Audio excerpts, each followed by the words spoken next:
చంద్రబాబు అధికారంలోకి వచ్చిన తర్వాత కూడా అమరావతిలో రైతులు ఎందుకు ఆందోళన పడుతూ ఉన్నారు? ఇప్పటికీ ప్రభుత్వం ఇచ్చిన మాట నిలబెట్టుకోలేదు, చంద్రబాబు చెప్పిన పని చేయడం లేదు అని ప్రత్యేక సమావేశాలు పెట్టి ప్రకటన చేసే పరిస్థితి ఎందుకు వస్తుంది? పైగా పార్లమెంట్లో చట్టం చేసి తీరాలి అనే డిమాండ్ వెనక అసలు ఆంతర్యం ఏంటి? డీటెయిల్డ్గా చూస్తే గనక చాలా కారణాలు కనబడతాయి. అన్నిటికీ మించి జగన్ ఈ మధ్యకాలంలో చేసిన ప్రకటన టీడీపీకి రాజకీయ సవాలు విసరటమే కాదు, అమరావతి రైతుల్ని భూములు ప్రయోజనాల విషయంలో ఆందోళన పడేలాగా చేస్తోందా అని అనిపిస్తుంది. ఇంతకీ అమరావతి విషయంలో మోడీ పార్లమెంట్లో చట్టం చేస్తారా? జగన్ చెప్పిన మాట అన్నాను కదా, ఇంతకీ జగన్ ఏం చెప్పారు అమరావతి విషయంలో లేటెస్ట్గా?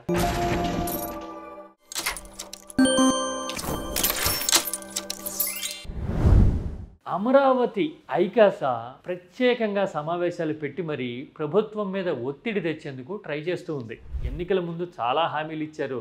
18 నెలలైనా ఇప్పటికీ ఆ హామీలేవి నిలబెట్టుకోలా, ప్రభుత్వం వైపు నుంచి అసలు చర్యలే ఉండట్లా అని రైతులు గగ్గోలు పెడుతూ ఉన్నారు. ఇంతకాలం ఎందుకు పడుతోంది? రిటర్నబుల్ ప్లాట్ల సంగతి ఏంటి? లాంటి క్వశ్చన్స్, టెక్నికాలిటీస్ ఎలాగో ఉన్నాయి. ఇవన్నీ భూముల ప్రయోజనాలకు సంబంధించింది, ఆర్థికపరమైన విషయాలు, పైగా అడ్మినిస్ట్రేషన్ డెసిషన్ తీసుకోవాల్సిన పాయింట్స్ ఇవన్నీ. వీటి మీద రైతుల్లో ఆందోళన ఉంది. మరి చంద్రబాబు ఆ విషయం మీద దృష్టి సారించట్లేదో, లేదంటే గనక ఎన్నికల తర్వాత మనమే ఉన్నాం కదా అనే ధోరణితో ఉన్నారో అర్థం కాని పరిస్థితి రైతులకు వచ్చేసింది. అందుకోసమే ఇప్పుడు పదే పదే మాట్లాడడం కనిపిస్తూ ఉంటే ప్రభుత్వం వైపు నుంచి కనీసం నత్తనడకని కూడా స్పందన వచ్చే పరిస్థితి లేదు. ఇది ఒక ఆస్పెక్ట్. ఇక రెండోది, పార్లమెంట్లో చట్టం చేయాలి, అమరావతి ఏకైక రాజధాని అని చెప్పాలి అని రైతులు డిమాండ్ చేస్తూ ఉన్నారు. ఇది పూర్తిగా టెక్నికాలిటీకి సంబంధించిన విషయం. ఇలా అడగడానికి కారణం ఏంటి అంటే, 3 రాజధానుల విషయంలో కేసు ఇప్పటికీ సుప్రీంకోర్టులో పెండింగ్ ఉంది. ఆ తర్వాత జోనల్ డిస్ప్యూట్స్ కూడా దీనికి సంబంధించి చాలా క్రిటికల్గా కనపడుతూ ఉన్నాయి. అన్నిటికీ తోడు పార్లమెంట్ చట్టం చేసేస్తే గనక టెన్షన్ క్లియర్ అయిపోతుంది కదా అని రైతులు భావిస్తూ ఉన్నారు. కానీ అదంత సులభమా అంటే, చట్టం చేయాలి అంటే ఏపీ రీఆర్గనైజేషన్ యాక్ట్ 2014ని పార్లమెంట్లో సవరించాల్సి ఉంటుంది. అఫ్ కోర్స్ కావాల్సింది సింపుల్ మెజారిటీనే. సింపుల్ మెజారిటీ అంటే సభలో ఉన్న వాళ్ళలో 50% మంది పైగా సభ్యులు ఆమోదించాల్సి ఉంటుంది. దాన్ని సింపుల్ మెజారిటీ అంటారు కదా. కానీ అలా బిల్లు పెట్టి చట్టాన్ని సవరించాలి అంటే కాన్సిక్వెన్సెస్ ఎలా ఉంటాయి, కాంప్లికేషన్స్ ఎన్ని రావచ్చు అని కేంద్రం ఆలోచించేందుకు అవకాశం ఉంటుంది. పైగా తెలంగాణ వైపు నుంచి ఎలాంటి డిమాండ్లైనా వచ్చే అవకాశాలు ఉంటాయా, కొత్తగా ఈ చట్ట సవరణ చేయడానికి సిద్ధమైతే అని కూడా ఆలోచించే అవకాశాలు ఉంటాయి. మరి ఇలాంటి టైంలో చంద్రబాబు మోడీని ఒప్పించి ఆ చట్టాన్ని సవరించేలాగా చేయగలరా అనేది ఒక పాయింట్. ఒకవేళ సవరణ చేయగలిగితే గనక ఏకైక రాజధాని అమరావతి అని చెప్పొచ్చు. అలాగని రాజకీయం మారిన తర్వాత పరిణామాలు మారవా అంటే మారచ్చు.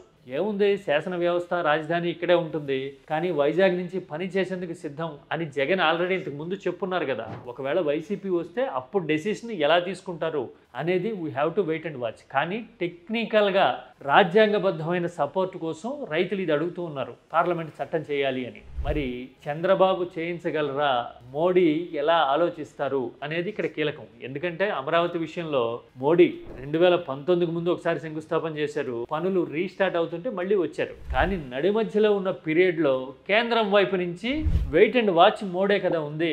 జగన్ అధికారంలో ఉన్నప్పుడు కేంద్రం ఎప్పుడు ఇతమిద్ధంగా ప్రకటన చేయాలి, అమరావతిలోనే ఉండాలి రాజధాని అని చెప్పలా.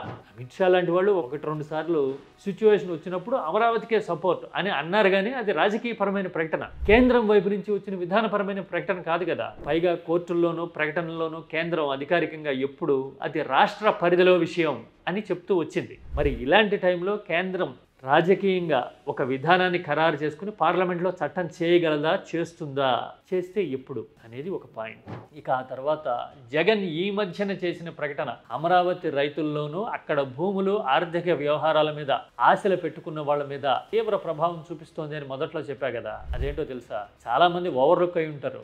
లోగడ జగన్ ప్రెస్ మీట్ పెట్టినప్పుడు అమరావతి విషయంలో చాలా ఇంట్రెస్టింగ్ కామెంట్ చేశారు. గూగుల్ డేటా సెంటర్ లాంటి విషయాలన్నిటి గురించి మాట్లాడుతూ మా హయాంలోనే పునాది పడింది గూగుల్ డేటా సెంటర్కి అని చెబుతూ సపోర్ట్ చేస్తున్నామని ప్రకటించి అమరావతి విషయంలో మాత్రం చాలా ఆలోచింపజేసేలాగా మాట్లాడారు జగన్. ఏమన్నారో ఒకసారి చూడండి. ఎన్నిసార్లు కడతారో నాకు అర్థం కాదు. అదే సెక్రటరీ 2 సార్లు కడతారు, అదే అసెంబ్లీ 2 సార్లు కడతారు. ఎస్, ఒక పనే 2 సార్లు చేయటం ఎందుకు, అభివృద్ధి మిగతా ప్రాంతాల్లో ఎందుకు చేయరు అని అడగడాన్ని బట్టి చూస్తే జగన్ స్టాండ్ ఏంటో అమరావతి విషయంలో అర్థమైపోతూ ఉంది. అందుకోసమే ప్రభుత్వం మీద ఒత్తిడి తెచ్చేందుకు రైతులేమో ప్రయత్నం చేస్తూ ఉన్నారు. చంద్రబాబు మాత్రం ఎప్పటిలాగే టెక్నాలజీని ఒడిసిపట్టుకుని క్వాంటమ్ కంప్యూటర్ని అమరావతికి తెచ్చే ప్రయత్నాల్లో బిజీగా ఉన్నారు తప్పితే భూముల విషయంలో మాత్రం ఇప్పటివరకు అడుగుపడలా. పైపెచ్చు 2వ విడత భూ సమీకరణ ఉంటుందని చెప్తూ ఉన్నారు. మరి ఇలాంటి టైంలో రైతుల వైపు నుంచి ముందు రెస్పాన్స్ ఎలా ఉంటుందో చూడాలి. మొత్తానికి రాజకీయంలో అమరావతి అనేది కీలకమైన ఫ్లాష్ పాయింట్. కేంద్రం వైపు నుంచి చూసినా, జగన్ వైపు నుంచి ఆలోచించినా, చంద్రబాబు ప్రభుత్వానికైనా అని మనకు అర్థమవుతుంది ఈ డైమెన్షన్స్ అన్నీ చూస్తే. ఇంతకీ అమరావతి మీద కేంద్రం పార్లమెంట్లో చట్ట సవరణ చేస్తుందా, రాజధాని అమరావతి అని ప్రత్యేకంగా గుర్తిస్తుందా? మీరైతే ఏమంటారు? Think politically but also logically.